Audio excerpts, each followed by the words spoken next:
Sobat Maestro, sesaat lagi Anda akan bersama-sama mengikuti pengajaran firman Allah yang disampaikan oleh hambanya Pastor Dorcas Daud dari Gereja Hope ACC. Selamat mendengarkan.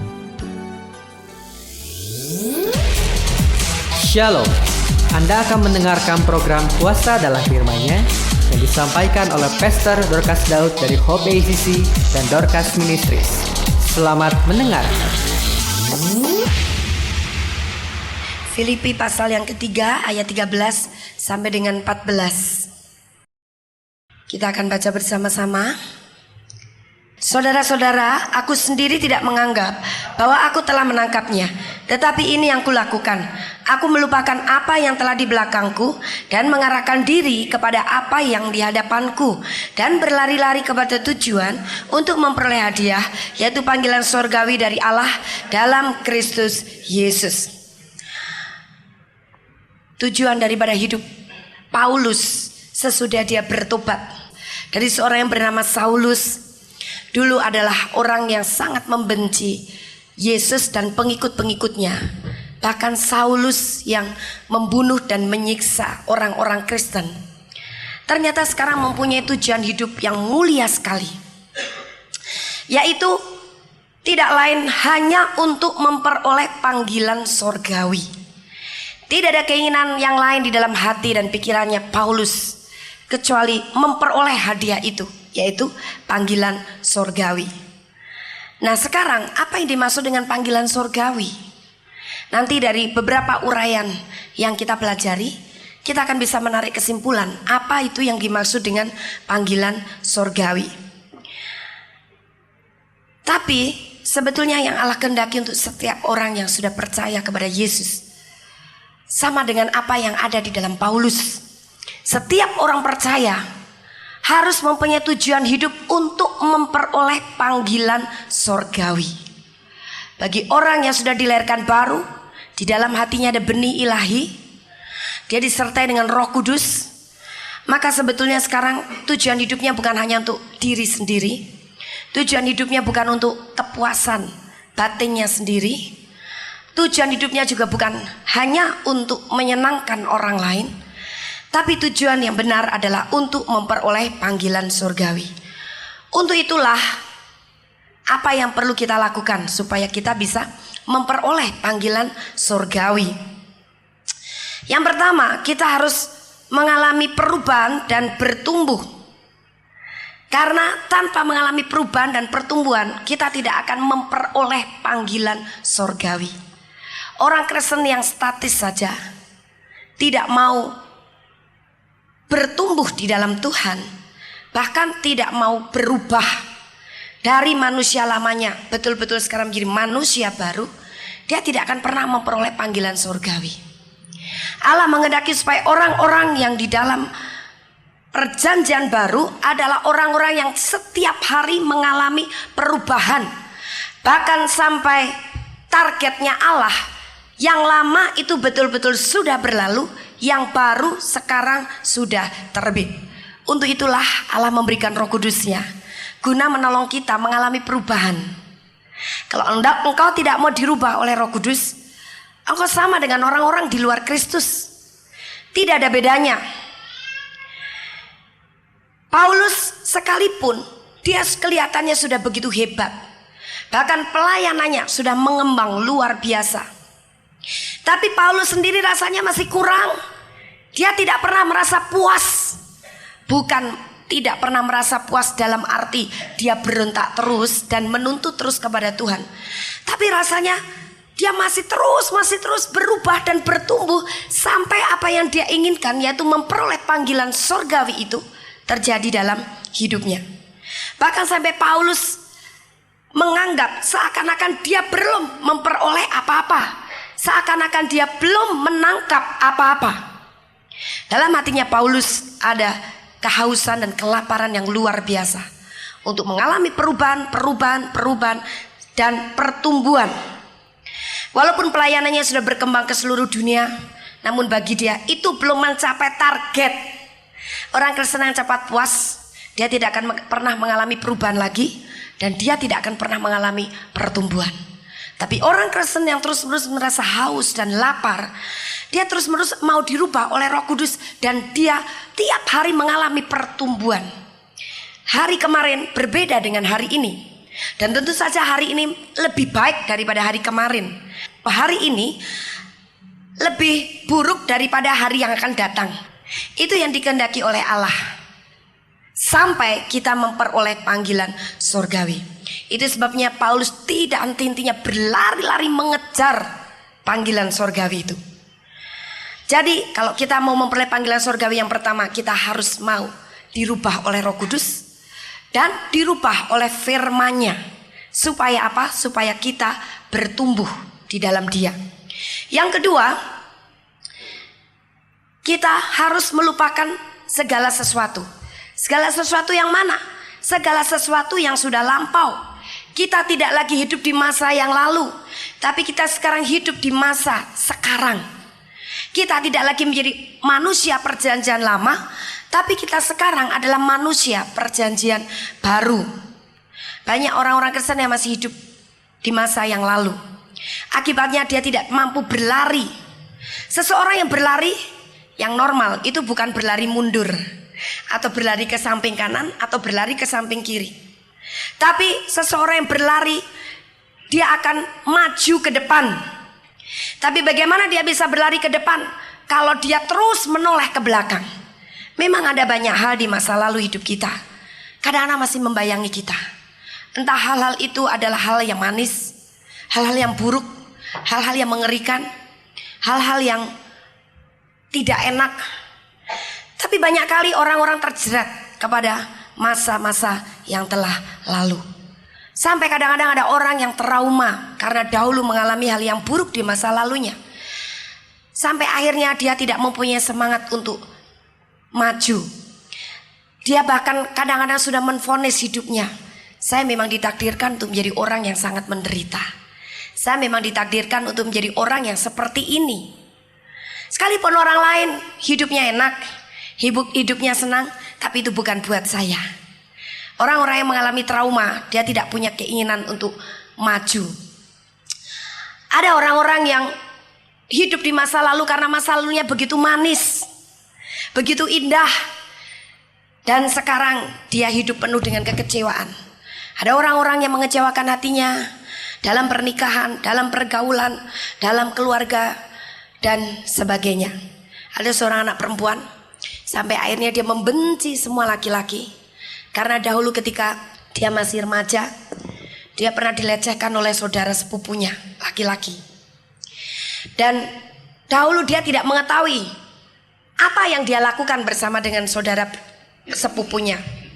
Tapi ketika dia sudah mulai menginjak dewasa, pengetahuan semakin bertambah, dia sadar bahwa dahulu yang dilakukan oleh saudara sepupunya itu sesuatu yang menjijikkan, sesuatu yang tidak senonoh, yang mestinya tidak terjadi.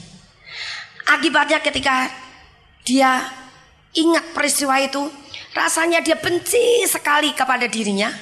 Dia juga benci sekali kepada semua laki-laki.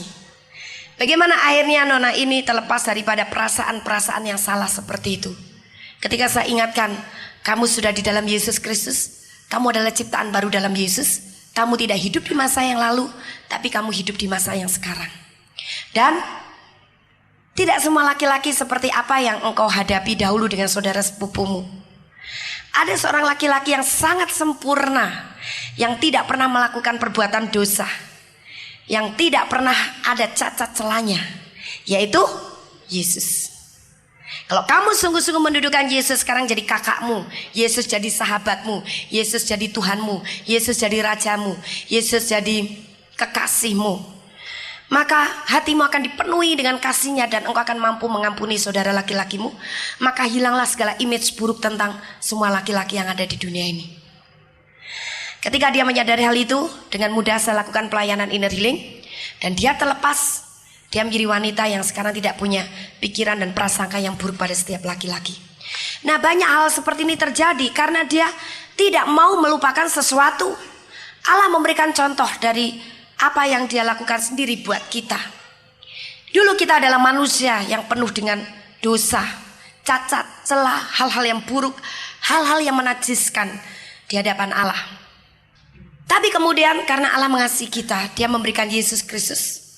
Yesus suruh jadi tumbal buat kita, mati dan kayu salib. Darahnya dikucurkan habis-habis. Dan darah itu sekarang punya kuasa yang luar biasa. Sampai darah itu dijadikan perjamuan kudus.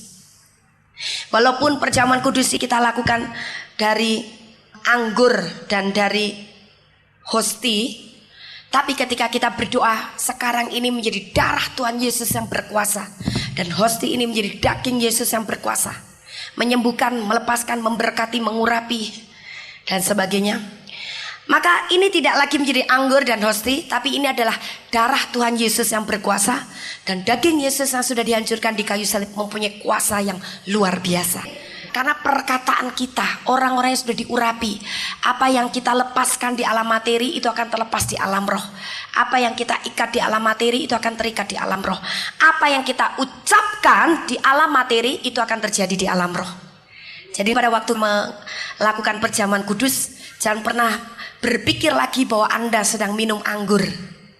Kalau Anda berpikir, aku minum anggur, kalau Anda berpikir seperti itu, Anda tidak mengalami hal-hal yang indah dari perjamuan kudus ini. Anda juga tidak akan diubahkan oleh kekuatan dari kuasa perjamuan kudus ini. Anda juga tidak akan bertumbuh imannya dari mengikuti perjamuan kudus walaupun tiap bulan Anda mengikutinya. Itu sebabnya sekali kita mengucapkan sesuatu dalam nama Yesus, pegang teguh itu yang terjadi. Apa yang kita ucapkan, itulah adanya. Nah, engkau yang sakit akan mengalami kesembuhan. Engkau yang merasa diikat satu tekanan-tekanan tertentu di dalam batinmu, atau ada pikiran-pikiran menjerat alam pikiranmu, engkau dibebaskan. Bahkan mungkin engkau yang sedang tawar hati, engkau yang sedang kecewa, engkau tiba-tiba merasa dihibur, dan engkau disadarkan dari kesalahanmu yang terlalu mengasihani dirimu sendiri. Karena engkau ingat, Yesus saja tidak mengasihi dirinya sendiri, bahkan tidak menyayangkan nyawanya sama sekali demi aku. Padahal Yesus penderitaannya lebih banyak daripada aku, tapi Dia rela melakukannya. Sekarang aku hanya dikata-katain oleh tetanggaku seperti itu, atau dipelototin sama suamiku sekali aja, kok kecewanya ndak habis-habis. Sampai akhirnya Anda kembali lagi ingat-ingat masa yang lalu. Wah, coba dulu aku gak kawin sama dia, sekarang udah bahagia kali. Dulu pada waktu mau ikut saya, ibaratnya kaki saya jadi jilat. Sekarang anak sudah keluar 4, berani melotot-melototin saya. Padahal dulu pacarku yang dulu, wah baiknya bukan main. Terus mulai terbayang, dan mulailah berfantasi, dan mulailah berangan-angan ke masa yang lalu. Saudara, adalah ciptaan baru dalam Yesus. Yang lama betul-betul harus dibuang. Jangan hanya diperbaiki. Kalau yang lama diperbaiki, itu masih ada benih-benih sisa masa-masa yang lama. Sekarang harus betul-betul dibuang, ganti yang baru. Entah itu karakter, entah itu cara berpikir kita, entah itu sikap kita, kehidupan kita. Semuanya yang lama itu harus dibuang. Manusia lama itu tidak ada harganya di mata Allah. Tapi manusia baru itu sangat berharga di mata Dia. Karena apa? Allah memberikan rohnya sendiri kepada manusia baru kita. Ini adalah salah satu gambaran saja bagaimana seseorang hidup di masa lalu. Allah tidak mau itu. Itu sebabnya Dia memberikan contoh terlebih dahulu. Ketika Dia sudah menjadikan Yesus tumbal bagi kita, dan kita mempercayai akan pengorbanan itu, kita mengakui Yesus sekarang sebagai Tuhan dan Juru Selamat kita, kita minta ampun untuk semua dosa-dosa kita. Apa yang Allah lakukan? Dia mengampuni kita. Tapi sesudah mengampuni, Dia menerima kita, sehingga kita sekarang menjadi anaknya. Yang ketiga, Dia melupakan semua dosa-dosa kita. Orang Kristen kadang-kadang hanya tinggal di fase yang kedua ini, mengampuni, menerima, tapi tak mau melupakan. Nah saudara, ini contoh yang indah sekali. Bagaimana Allah memandang kita sekarang betul-betul adalah manusia baru di dalam Dia. Dia melupakan sama sekali masa lalu kita. Sehingga walaupun masa lalu kita begitu menjijikkan, karena dulu kita terlibat dengan banyak dosa. Bahkan mungkin ada juga yang pernah terlibat dengan dosa pencurian, dosa pembunuhan dan sebagainya, dosa perzinahan yang lain. Allah sudah melupakan itu. Jadi bukan hanya catatan di dalam bukunya saja yang dihapus pakai darah Yesus, tapi dari memorinya Allah itu semuanya dilupakan. Allah ingin kita juga melupakan masa lalu kita. Sekarang kita mata hanya tertuju kepada Yesus dan berlari-lari sampai kepada tujuan. Engkau tidak akan pernah bisa berlari sampai kepada tujuan selama kau terus-menerus menoleh ke belakang. Yesus sendiri berkata bahwa kita ini sedang membawa bajak. Barang siapa membawa bajak tapi dia menoleh ke belakang, dia tidak layak untuk kerajaan Allah. Yesaya 43 ayat yang ke-18 kita lihat. Firman-Nya, janganlah ingat-ingat hal-hal yang dahulu dan janganlah perhatikan hal-hal yang dari zaman purbakala.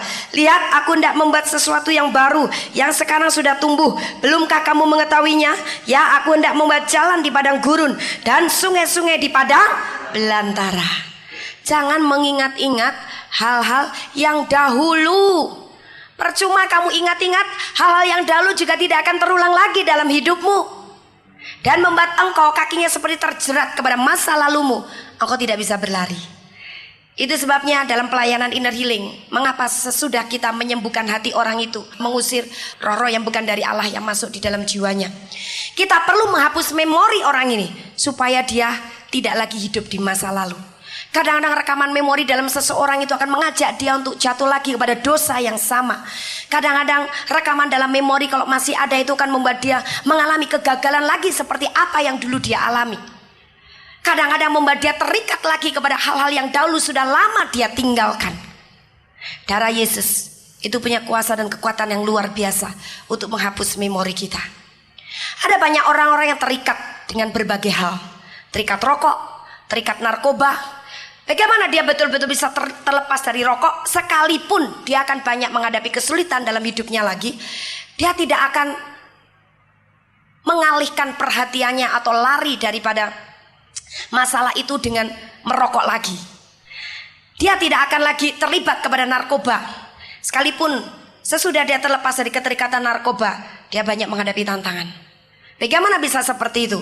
Orang ini harus dibersihkan memorinya dari rekaman-rekaman kenikmatan dahulu ketika dia merokok, kenikmatan dahulu ketika dia terlibat dengan narkoba. Itu harus dibersihkan dari memorinya. Tanpa kita menghapus rekaman-rekaman dalam memori itu, rekaman-rekaman itu masih sering mengajak orang itu menjeratkan diri kembali kepada masa lalunya.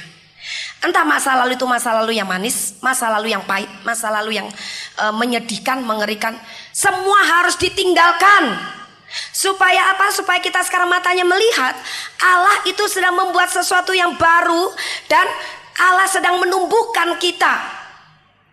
Allah sedang membuat jalan di padang gurun dan sungai-sungai di padang belantara. Allah sedang menjadikan kita hidup di dalam dunia yang baru. Dulu kita hidup seperti di padang belantara, karena kita adalah orang-orang duniawi yang penuh dengan dosa, penuh dengan penderitaan dan hidup di bawah kutuk. Kita hidup dalam kekeringan. Tapi Allah sekarang sedang membawa kita kepada satu dunia di mana di situ dialiri dengan sungai-sungai dan bukan lagi padang belantara, tapi tanah yang subur. Itu sebabnya jangan engkau terus-menerus untuk hidup di masa yang lalu dan menoleh ke belakang.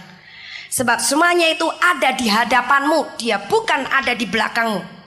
Allah membuat jalan di hadapanmu, Allah mengalirkan sungai-sungainya di hadapanmu. Kita harus siap untuk meninggalkan cara-cara hidup manusia lama kita.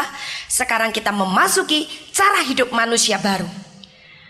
Bagaimana cara hidup manusia baru? Semuanya sudah tertulis dalam Alkitab. Roh Kudus akan memimpin dan menolong kita.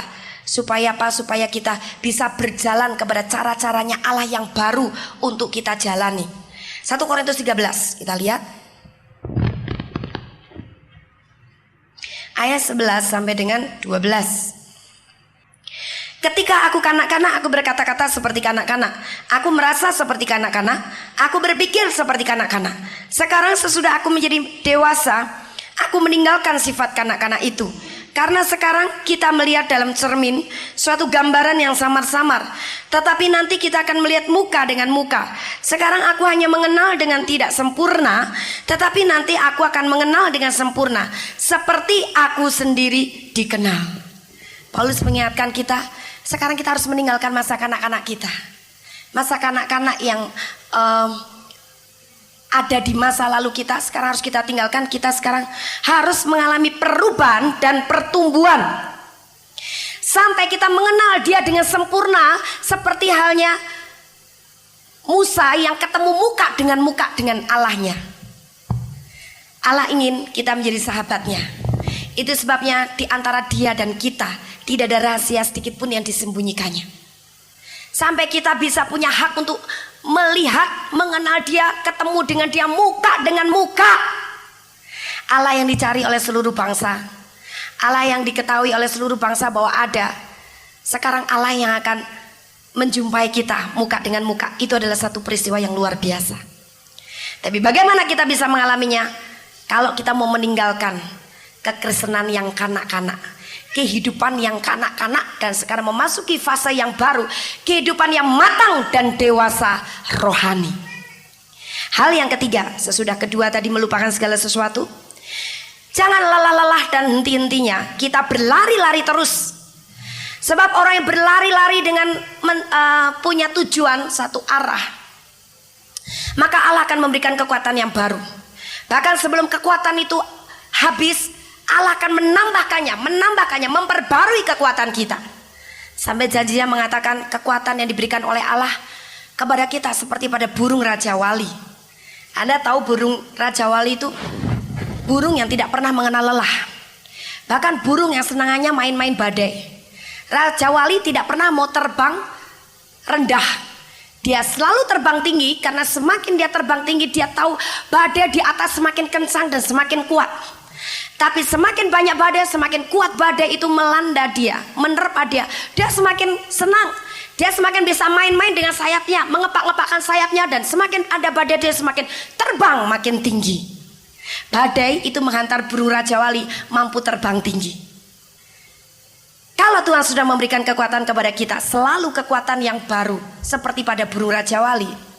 Apa tujuan Allah? Supaya ketika ada badai menyerang hidupmu, badai itu anggaplah satu kekuatan untuk membuat engkau terbang lebih tinggi. Jangan badai itu engkau anggap sebagai satu batu sandungan, membuat engkau, ya badai lagi, udah deh aku capek lah, aku lelah.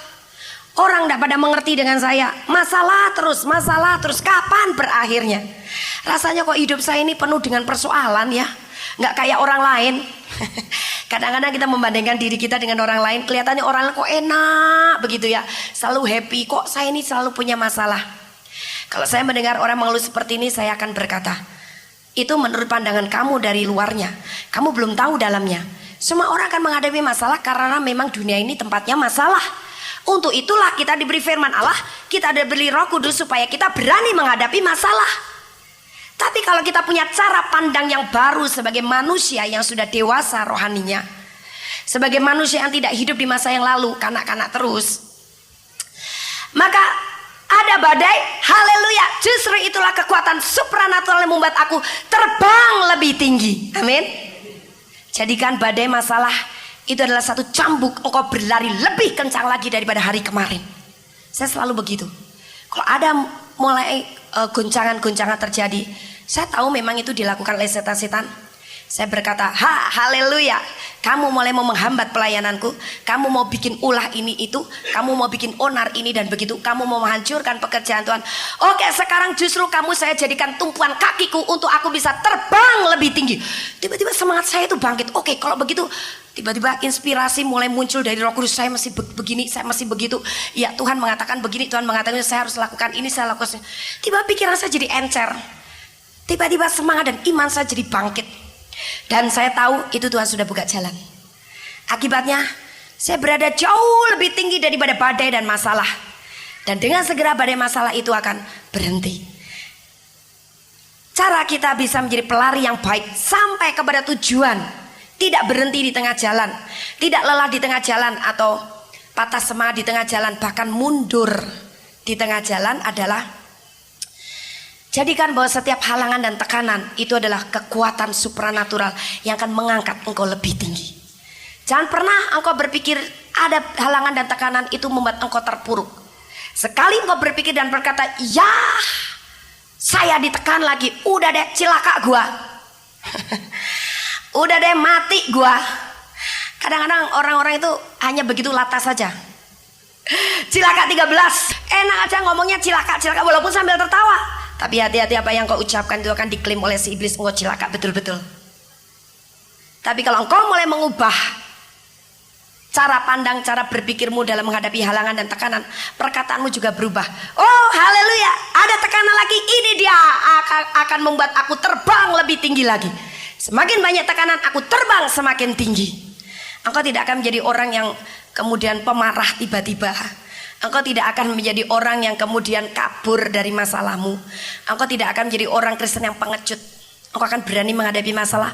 Dan lihat, ketika engkau berani menghadapinya, justru di situ setan gemetar takut dan lari daripada Anda.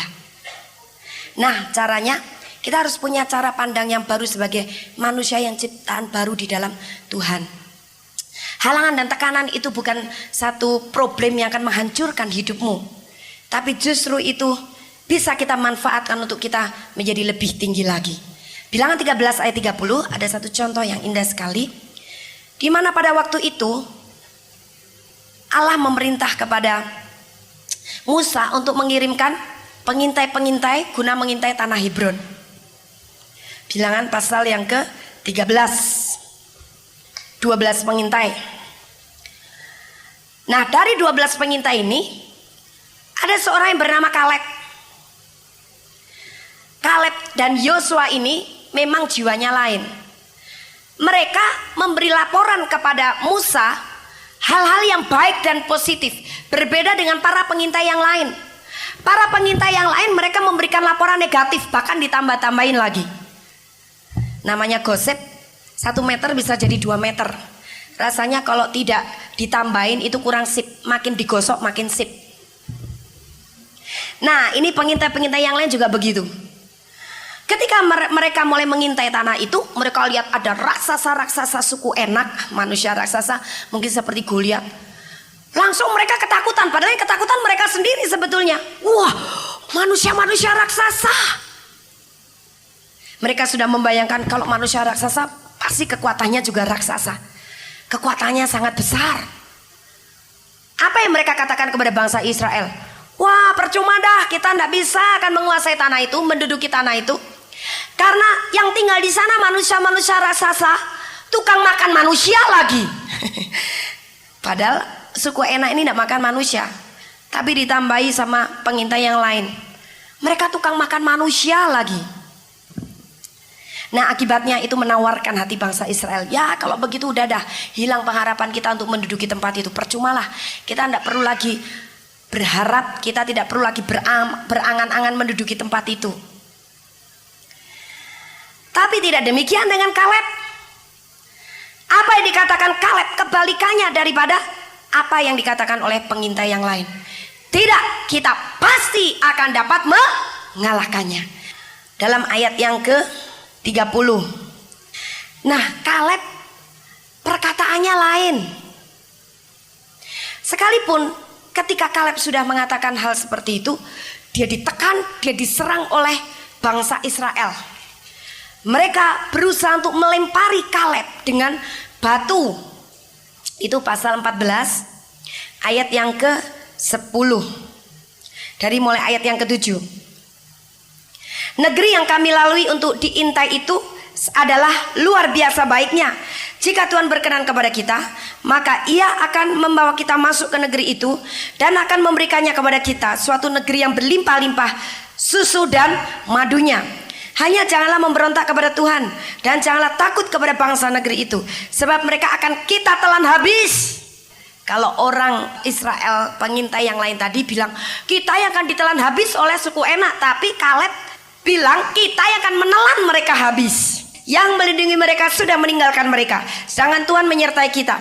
Janganlah takut kepada mereka. Lalu segenap umat itu mengancam hendak melontari kedua orang itu dengan batu. Tetapi tampaklah kemuliaan Tuhan di kemah pertemuan kepada semua orang Israel. Kaleb ditekan, ditantang, diserang, akan dilempari batu oleh orang Israel. Mereka marah besar. Rupanya mereka sudah terobsesi dengan laporan pengintai-pengintai yang lain. Mereka lebih percaya kepada perkataan yang negatif itu. Tapi Kaleb tetap tenang. Dia tidak takut, dia tidak gentar, dia tidak mencabut perkataannya dan meminta maaf kepada bangsa Israel. Karena dia begitu percaya akan janji Allah bahwa Allah akan memberikan tanah yang begitu baik, berlimpah dengan susu madunya. Sekali Tuhan berjanji, Tuhan tidak pernah menarik kembali janjinya. Itu Kaleb percaya betul. Itu sebabnya dia tidak terpengaruh oleh tekanan dan halangan itu.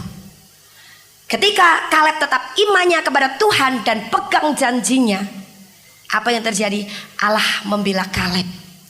Tiba-tiba kemuliaan Allah hadir di kemah pertemuan dan semua orang Israel melihat.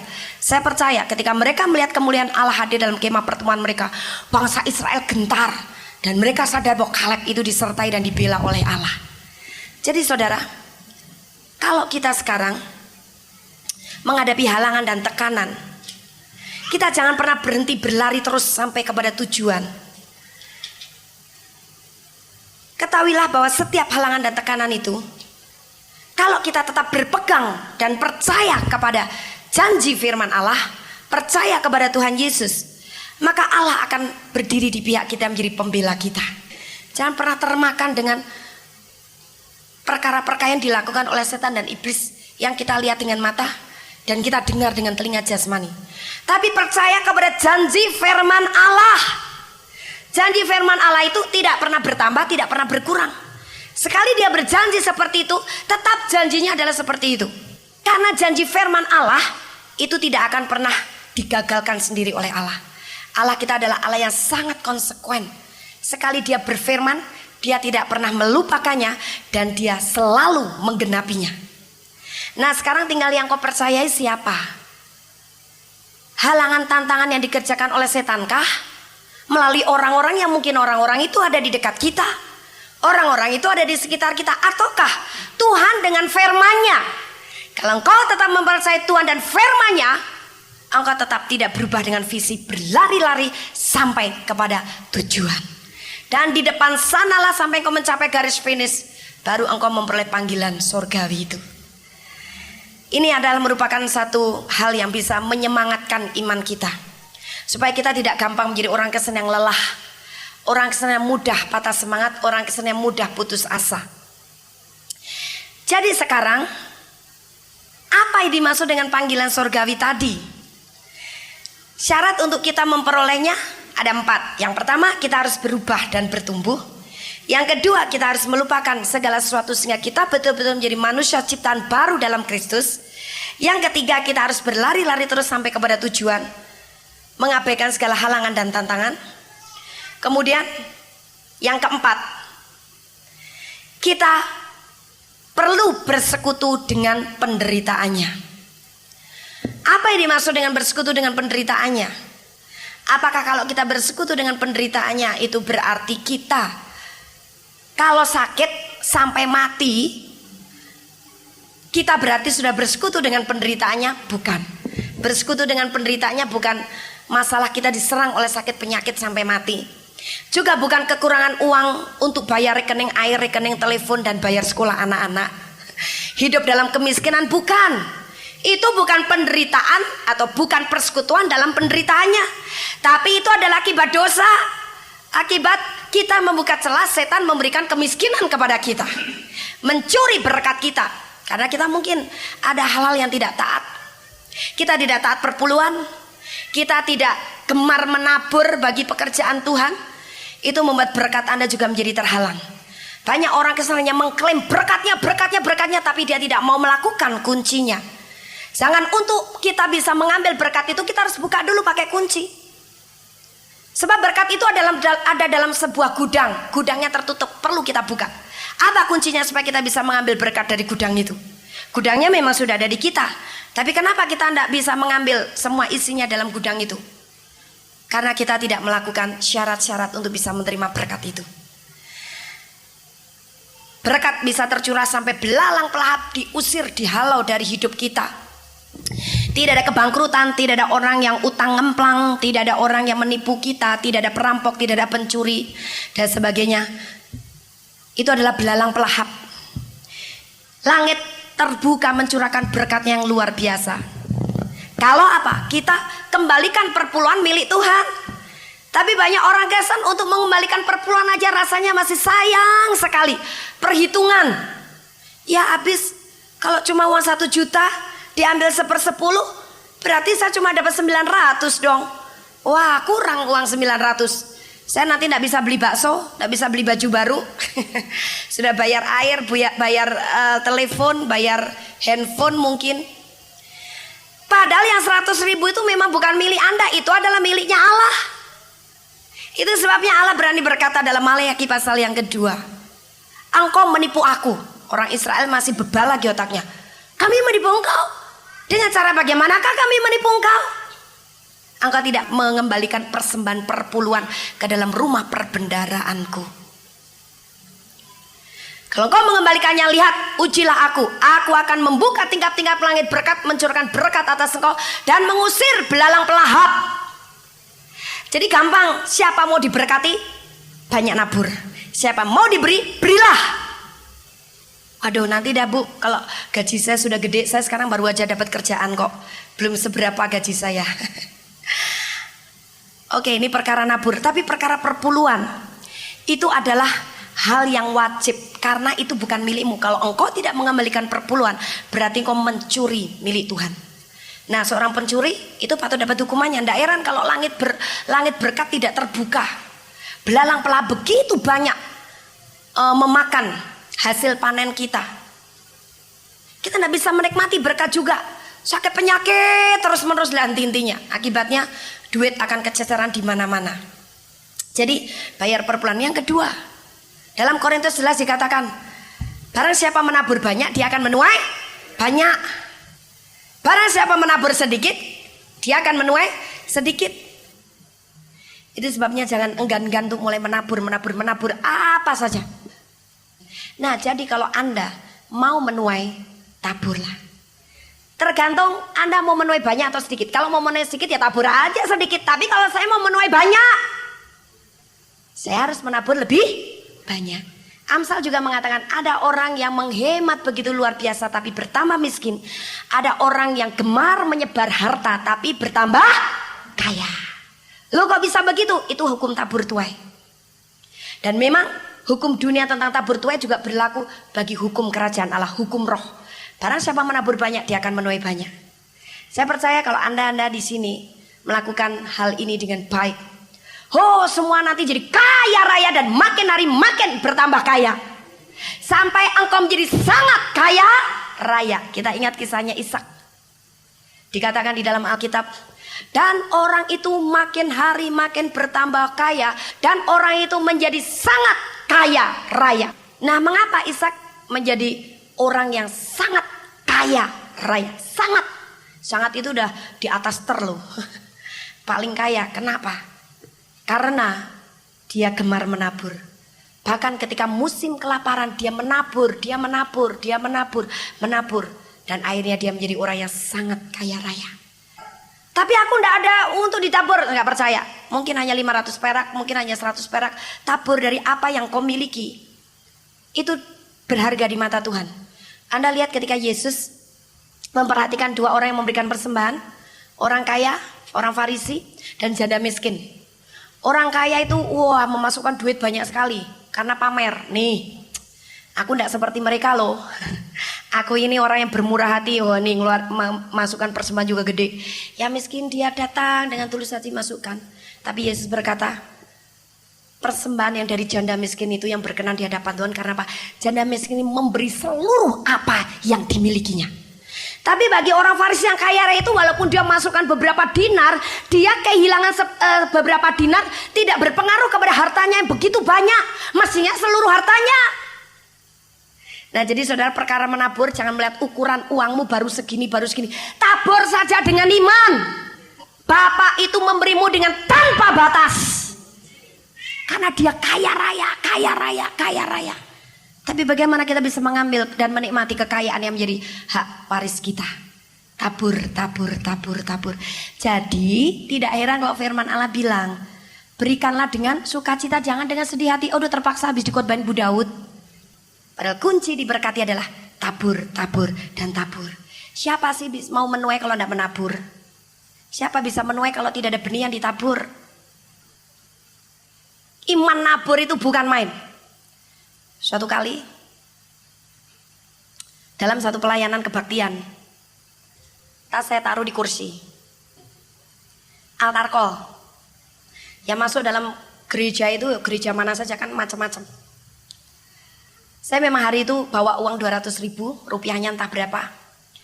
Saya tidak, ketika saat persembahan saya mau memberikan persembahan, loh tas saya ada di mana? Oh udah terlempar jauh ke belakang. Ya enggak jauh sekali lah, di tengah-tengah.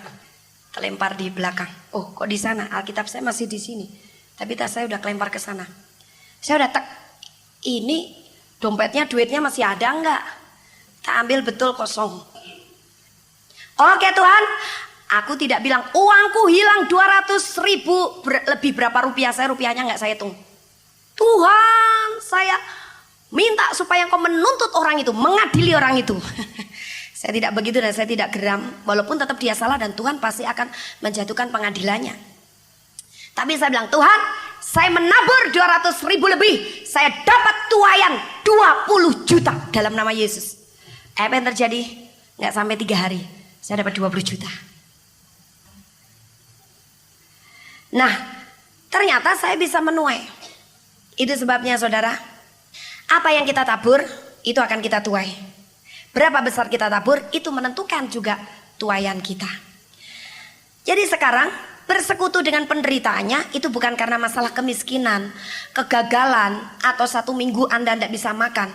Tapi bersekutu dengan penderitaannya adalah 1 Petrus 4 ayat 1 sampai dengan 2. Kita baca sama-sama. Jadi karena Kristus telah menderita penderitaan badani, kamu pun harus juga mempersenjatai dirimu dengan pikiran yang demikian. Karena barang siapa telah menderita penderitaan badani, ia telah berhenti berbuat dosa, supaya waktu yang sisa jangan kamu pergunakan menurut keinginan manusia, tetapi menurut kehendak Allah. Jadi artinya bersekutu dengan penderitaannya itu adalah memiliki karakter Kristus, di mana karakter Kristus hanya mengikuti dan melakukan kehendak Allah, bukan kehendaknya sendiri. Itu sebabnya walaupun dalam rangka dia seturut dengan kehendak Allah, dia harus menghadapi banyak tantangan, banyak halangan, banyak deraan, banyak siksaan, bahkan menghadapi musuh-musuh dalam selimut termasuk. Yudas itu kan musuh dalam selimut. Diasuh, dibina, diajak makan bareng, didoain.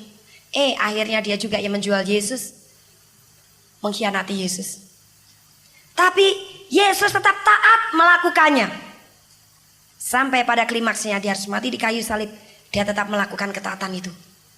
Dia sama sekali mengosongkan dirinya, mengambil rupa sebagai seorang hamba, sehingga dia memiliki karakter bapaknya.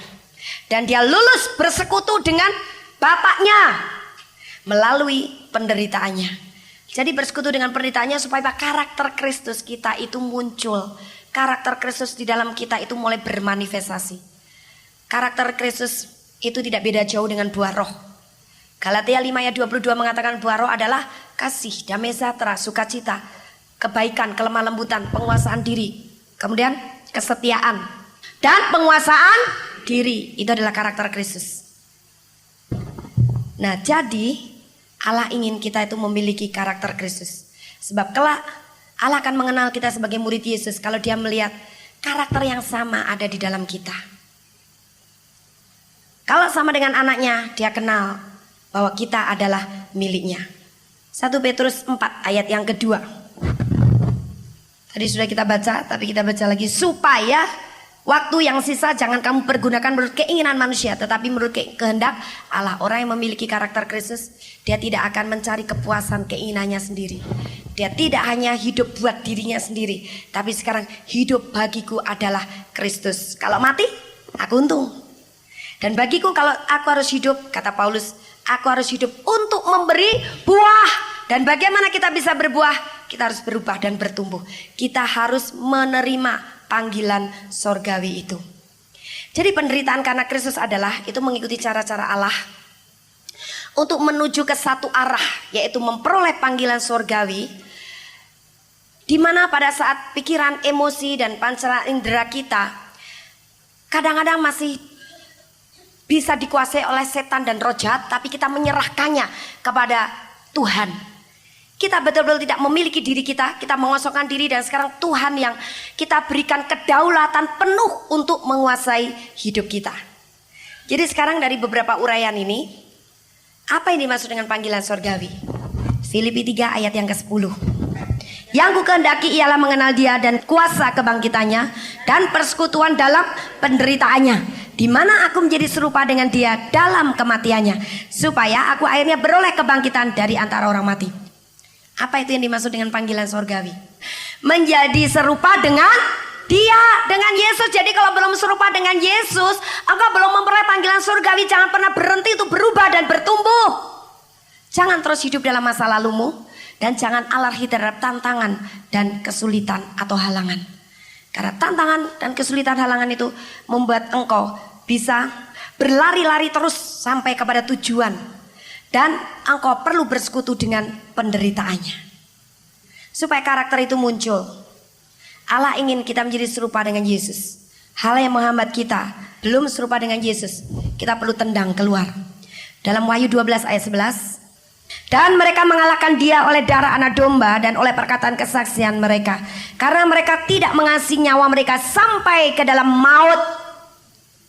Siapa yang menang? Mereka-mereka yang oleh perkataan kesaksian mereka, dan karena mereka telah mengalahkan musuh-musuhnya setan dan iblis dengan darah anak domba. Karena apa? Karena mereka tidak mengasihi nyawa mereka. Jadi kalau Anda mau menang, Anda jangan pernah mengasihi dirimu sendiri. Engkau harus percaya bahwa Yesus sudah membayar lunas hidupmu. Selama engkau masih merasa memiliki dirimu sendiri, engkau tidak pernah punya karakter Yesus, engkau tidak akan pernah serupa dengan Dia. Karena emosinya masih bisa diganggu oleh keadaan. Emosimu masih bisa dikuasai oleh roh-roh jahat. Pikiranmu masih bisa diselewengkan oleh setan-setan, oleh ide-ide dari dunia. Sehingga engkau tidak punya pikiran Kristus, engkau tidak punya perasaan Kristus. Engkau tidak memiliki hidupmu sendiri. Itu sebabnya kalau Dia sudah memiliki hidupmu, Dia yang memiliki dirimu. Biarkan Dia sekarang yang menyempurnakannya. Kita tinggal mentaati dan menurutinya saja. Matius 16 ayat 25.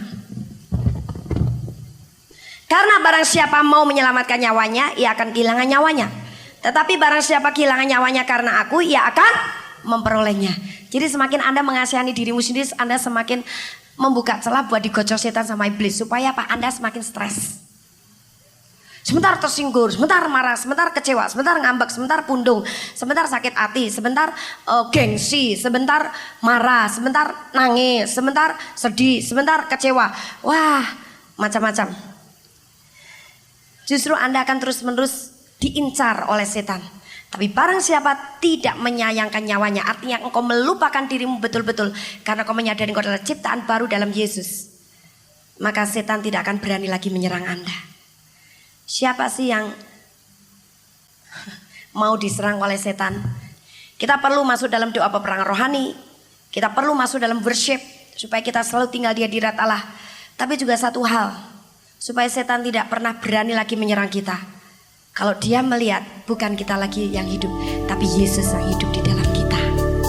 Kita menjadi serupa dengan Dia. Amin. Haleluya.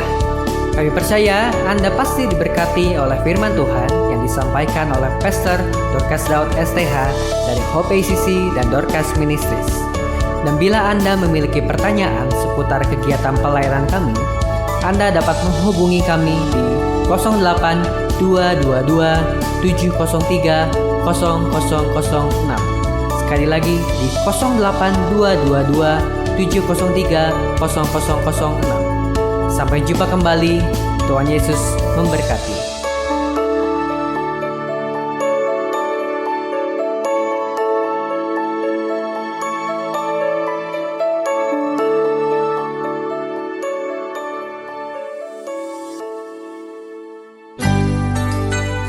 Demikianlah firman Tuhan yang berkuasa telah kita dengar bersama-sama.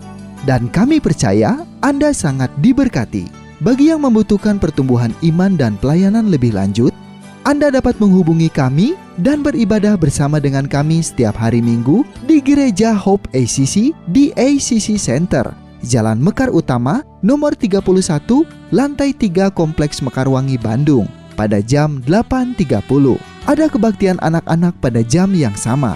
Ikuti juga Breakthrough Prayer setiap Jumat jam 18.30. Jika Anda membutuhkan dukungan doa, Anda dapat mengirimkan SMS ke nomor 0822 2703 0006. Tuhan memberkati.